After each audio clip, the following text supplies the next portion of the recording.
وانێکەمێ زاگرۆس فەتاح ئەندامی مەکتەبی سیاسی پارتی دیموکراتی کوردستان کاک زاگرۆس ئەم کاتت باش یعنی دانوستانەکانی پێکێنانی کابینەی نوێی حکوومەت ئایا دوانەکەوتووە یعنی کاتێکی زۆرتری نەخەیان لەوەی چاوەڕوانەکرا؟ ئەم کاتەی ئێوەش باش کاک ئەمار و ئەم کاتەی هەموو بینەرانی خۆشەویستی کوردستان 24 باش بێگومان بەپێی یاسا و ڕێنمایەکان کە بەرکارن لەوانەیە تشکیلەی کابینەی دەهێم هەندێک زیاتر لەو مدەی پێچوو بێت بەڵام ئەوەی کە گرنگە کە ئەمەش ینی دیاردەیەکە کە لە زۆربەی وڵاتانی کە پرۆسی دیموکراسی جێبەجێ دەکەن ڕووی داوە کە زیاتر لەو دەرفەتانیان پێویست بووە بۆ ئەوەی کە دانوستانن بکرێت لە بینی حزبی براوەکانە کە ئەمەش پرۆسەیەکی زۆر ئاساییە. ئەوەی کە گرنگە بۆ ئێمە ئەوەیە کە ئێمە ڕێز لە ڕێی دەمدەرانی خۆمان بگرین کابینەی دەیان بتوانین بە زووترین کات تشکیل بدەین و لە هەمووشی گرنگتر پرۆسەیەکی دیموکراسیەکی پاک و شەفاف کە چەند ساڵە پەیڕۆ دەکرێت بەردەوام بێت و دەساودەستەکانی خۆناغەکانی جیاوازی حکومڕانی بێتە پێشەوانێک کە ئەمەش هەدەف و ئەجندای پارتیمانە کە بتوانین کابینەی دێمی پێ تشکیل بدەین. باش لەو گفتوگویانەی کە هەتانە لەگەڵ یەکێتی نیشتیمانی کوردستان هیچ کۆسپێک هاتووەتە پێش کە چارەسەری نەبێت؟ ئەوەی ئێمە بە کۆمەڵک خۆناغا تەبعاً پارتیمان هەروەک لە راپۆرتەکەشتان ئاماژەتان پێدا هیچ مەرجی پێشوەختەیدا نەناوە بۆ ئەوەی کە چ پۆستێک پارتی بیگرێتە دەستەوە یان نا کەواتە مەرجە ئەساسیەکەی پارتی یەک بابەتە ئەویش لە فەرموودەکانی جەناوی سەرۆکە کە باشی ئاماژەی پێداوە کە ئێمە ئەبێت حکوومەتێک تەشکیل بین کە ئەبێت یەک هەرێم بێت یەک پەرلەمان بێت یەک حکوومەت و یەک هێزی پێشمەرگە ئەمە استراتیژ و ئەجندای پارتیمانە جا بووە لەسەر ئەم بنەمایانەیە کە ئێمە دانوستانمان کردووە لە دەرگاشمان کردوەوە بۆ هەموو لایەنە سیاسیەکان کە بەشداری پرۆسەی پێکەرانی کابینە بن ئێستا لەگەڵ یەکێتیە قۆناغێکی زۆر باشمان بڕیوە یەکەم جار لە قۆناغێکی ئەوەی کە هەندێک تەشەنوزات هەبوو ئێستا گەیشتونەتە قۆناغێکەوانە کە بنەمایەکی استراتیژی لەلایەنی لیژنەی تەکنیکی هەردوو لاوە دانراوە کە چۆن حکومڕانی ئەم 4 ساڵەی داهاتوو بکرێت بە هاوبەشی لەگەڵ ئەواندا و هەر لایەنێکی تر کە بەشدار دەبێت و لە هەمان کاتیشدا چۆن بتوانین ئەو ئەجندا و بەرنامەی کە پارتی ئەجندایەکی نیشتیمانی گەورەی هەیە بتوانین بێکەوانێت جێبەجێ بکەین لەگەڵ ئەو لایەنانەی کە بەشدار دەبن لەگەڵ حکوومەتە کەواتە ئەتوانم بڵێم هیچ کۆسپێک نییە بەڵکو پێویستی بە کات و بێتێگەیشتن هەبوو تا بتوانین ئەو ئەجندایانی کە هەمانە بێکۆ گفتوگۆی لەسەر بکەین. باشە کاک زاگرۆس چەند جارێک لە لێدوانی بەرپرسانی پارتیا گوێبیستیەوە بین کە دابەشکردنی پۆستەکان بە پێی بەرکەوتەی ئەنجامی هەڵبژاردنەکە بێت ئەمە بۆچی گرنگیانی بۆچی ئەوەنە پێداگری لەسەر ئەمە؟ طبعا وەکو نەریتێکی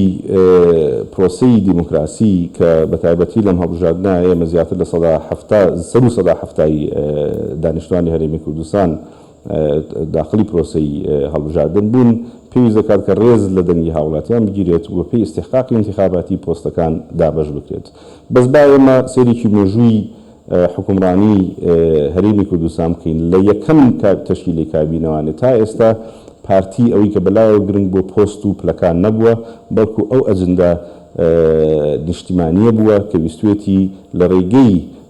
بەدەستهێنانی دەنگی خەڵکەوانێ حکوومەتێک تەشکیل بکات کە خزمەتی خەڵک بکات بەڵێ ئێمە حەز دەکەین کە بەپێی استحقاقی انتخاباتی پێویست بکات کە پۆستەکان دابەش بکرێت بەس لە لای پارتی مەرجی زۆر گەورەتر هەیە مەرجە گەورەترەکەشمان هەر ئەوەیە کە باسمان کرد پێشتر ئەجندایەکی نیشتیمانیمان هەیە یەک هەرێم یەک پەرلەمان یەک حکوومەت یەک هێزی پێشمەرگە کە بتوانین خزمەتگوزاری هاوڵاتیانی خۆمان بکەینە چەقی بەرنامە و ئەجندامان. باش لەو گفتوگویانەی کە هەتانە لەگەڵ یەکێتیە هیچ پۆستێکەیە گرێگوێرەی دانوستانەکان بێت؟ بەپێی ئەو زانیارانی کە من کە هەم لە لیژنەی باڵای دانوستانن کە ئاماژەیان پێکردووە و باسییان کردووە لە کۆبوونەوەکانی کە لەگەڵ خۆمانە دانیشتن کراوە هیچ چۆن دەڵی بربەستێکی ئۆتۆ نییە و هیچ کێشەیەکی ئۆتۆ نییە، بەس هەندێک کاتی زیاد کەم کاتێکی زۆر پێویست بۆ بۆی کە ئەم تێگەیشتانە دروست بێت، کاتێکی زۆر مامڕیوە، کاتێکی کەم ماوە و ئینشەڵا لە ماوەیەکی کەمدا بتوانین کابینەی دەیەم ئێلان بکەین.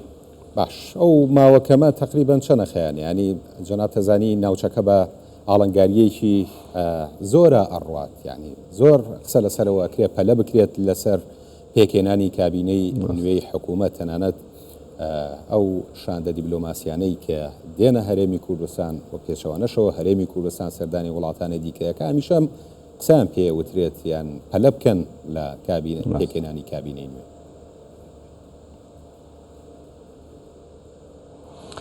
بەنسبەتی فترەیەکی زەمەنی وا هێشتا دیاری نەکراوە، بەس لە ڕوانگەی پارتیەوانێ ئێمە حەز دەکەین بە زووترین کات کابینەی دەیەم تەشکیل بدەین لەگەڵ ئەو لایەنە سیاسیانە، بە تایبەتی ئەوانی کە دەیانەوێت لەگەڵمانە هاوپەیمانی پێک بهێن و بۆ تەشکیلەکەی کابینەی دەیەم. وەکو کات دابەندراوە گەچ کاتێک کە بزەبت ئێمە بتوانین ئەعلانی بکەین، بەس ئینشەڵا کاتێکی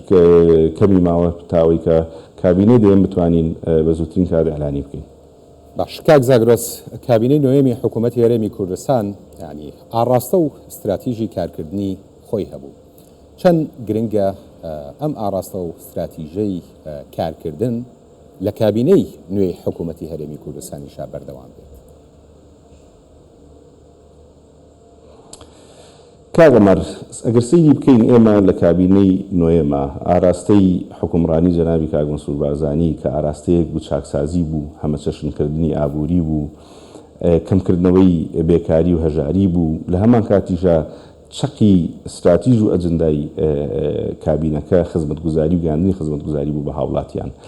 سەرڕای ئەوەی کە چەندیان کێشەی ناخۆیی و دەرەکیمان هەبوو بەرامبەر بەم استراتیژیانەی جەنابی سەرۆکی حکوومەت توانیمان ڕێژەیەکی زۆر بەرچاو لەو بابەتانی کە ئاماژەمان پێکرد جێبەجێ بکەین. جا بۆیە زۆر گرنگە بە هەمان ئاراستە بە هەمان نەفەس ئێمە بتوانین کابینەی دەهێن بەردەوام بین و تەکیدیشم کە جەنابی کاک مەنسوور هەر لەسەر ئەو ئەجندا و بەرنامانەی خۆی بەردەوام دەبێت، بگرە هەندێک استراتیژ و ڕێکاری تازەش دێتە پێشەوانێ بۆ حکومڕانی لە کابینەی نوێمدا لەبەر تاوی کە بتوانین دەستکەوتەکانی کە بەدەستمان هێناوە لەسەری کاڵەکە بکەین و دەستکەوتی زیاتریش بەدەست بهێنین. جا ئەمە خاڵێکی زۆر جەوهەریە کە ئێمە ڕێژەیەکی باشی کارەکان کەوتونەتە سەرچکەی خۆی لە حکومڕانی کابینەی نوێمدا، بەردەوامی ئەمە ئەبێتە کارێکی گرنگ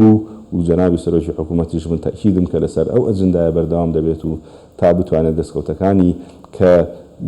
پێویستە لە هەرێمی کوردستانە جێبەجێ بکرێن بەدەستی بهێنێت.